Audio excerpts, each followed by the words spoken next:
eləməyin. Bəli. Zamanlıyor, nətəsiz? Sağ ol. Çok teşekkür Nereye ederim. durursunuz? Hara gelirsiniz? Benim bugün sevincimin haddi huddu yoktu. Hara gelirsiniz? Şükür arzulara çattım ay Allah. Kısmet eylediniz, ele gedirem. Yolum düşüp əzəmətli dağlara, çiçeğe gedirem, güle gedirem. Bu güne sevinir bütün el, alem. Ne kalpte keder var, ne gözlerde gem.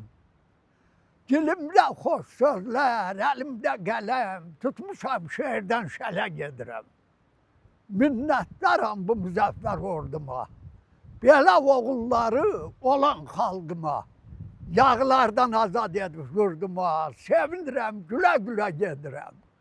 Artık çetin günler kaldı arkada. Vaxt gelip çatıp düşürem yola. Zahir müəllim soruşursun sönmez gedirsen hara. Deyirəm ben başlı belə gedirem. Avtobus gözlüsünüz? Avtobus Maşın gözlüsünüz. Hə. Başlı belə gedirik.